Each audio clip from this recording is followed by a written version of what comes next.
As this crisis continues to shift, what will the United States involvement be? And what will Congress do to push Joe Biden, perhaps to do even more?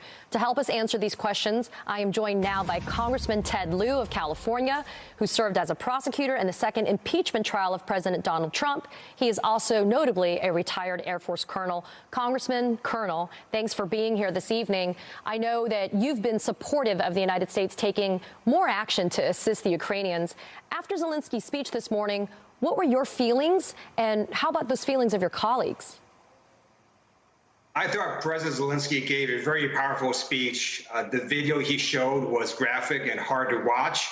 I do urge all Americans to watch that video to understand what Ukraine is going through. And my view is that the quickest way to end this war is for Vladimir Putin to conclude that he cannot win militarily in Ukraine. And we do that by giving the Ukrainian military the weapons that they need to defend themselves. I'm very pleased that President Biden today announced an additional $800 million of military aid to Ukraine. We edited that video of President Zelensky's to remove some of the more graphic images. Congressman, do you think, though, showing those disturbing images not only to you in Congress, but also to Americans who were watching live or may watch that video later, wasn't that exactly what Zelensky wanted to do, bring that unsanitized, very harsh reality of war to the doorstep of Americans?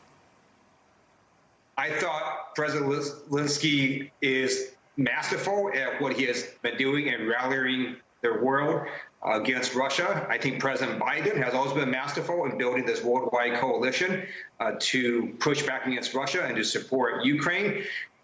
This video shows images that we also see every day on Peacock and on MSNBC and on other news networks. So it's not something that we haven't seen before. They just put it together very well, and they showed you what Ukraine was like before the invasion. I thought that was a pretty powerful part of it.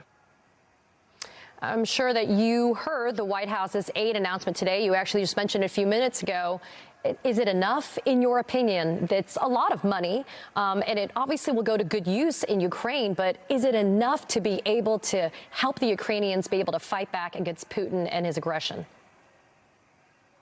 So the United States has been supporting Ukraine significantly since 2014. We gave $2.7 billion of aid before this invasion. And then since this invasion happened, we've essentially given another $1 billion of military aid. And this includes the Javelins and Stingers that have been so effective. And with this new aid package, they're also going to be getting drones as well as additional ammunition. We've also given them in the past grenade launchers and rocket launchers, helicopters, patrol boats. So one of the reasons the Ukrainian military is doing well is, in addition to their amazing skill and willpower, it's also the weapons that the U.S. and NATO countries have provided and will continue to provide. Earlier, President Biden bluntly called Vladimir Putin a war criminal. What should the United States be doing, if anything, to be able to stop a war criminal? Or are we just going to stand by the sidelines, hoping that maybe things are going to get better? President Biden is absolutely correct. Russia has bombed a children and women's maternity hospital. They shelled a public pool where children and women were hiding, and now they're trapped under rubble. They attacked a theater that was housing children and other civilians. They also admitted to using thermobaric bombs that are devastating and basically explode people's lungs. These are war crimes that we're watching in real time with the slaughter of civilians. I urge all their prosecutors at their International Criminal Court to do the right thing and prosecute those who are responsible. In order to do that, we first have to end this war. And again, the quickest way to do that is to give the Ukrainian military their equipment and platforms that they can use to stop the Russian military in Ukraine. That's what brings Putin to the negotiating table. The video that was played earlier by President Zelensky that you watched, the footage that we're getting that's covered by the media worldwide coming out of Ukraine is incredibly difficult to see. How do you deal, Congressman, with some of your, fellow colleagues that perhaps are taking a more pro-Putin approach in terms of their support of what he's doing and their support of Russia? I cannot understand why anyone would be pro-Putin or support Vladimir Putin and his war crimes and the invasion of Ukraine. I really don't understand why we have speakers on Fox News and prime time that say ludicrous things, as well as certain Fox News hosts that say ludicrous things. Putin attacked a sovereign democracy. If Putin is not stopped, what's going to keep him from attacking other sovereign democracies? This is much bigger than just Ukraine and Russia. This is really the fate of the free world in Europe and what they're going to do if Russia is going to continue attacking nations who are sovereign and independent and have every right to exist. Zelensky made the case today that earlier economic sanctions could have prevented the invasion.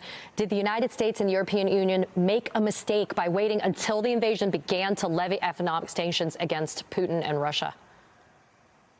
It's not clear to me if anything could have stopped Putin from invading Ukraine. If you listen to Vladimir Putin's speech before he invaded Ukraine, he basically says Ukraine doesn't have a right to exist, that in his opinion, Ukraine is part of Russia, that the Russians and the Ukrainians are the same people, and that Ukraine should be part of Russia.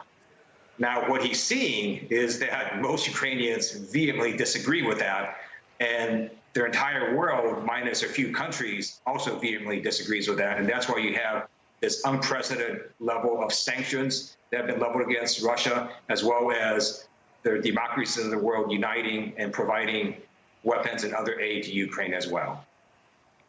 Congressman Ted Lieu, we thank you so much for being here tonight, and thank you for your work.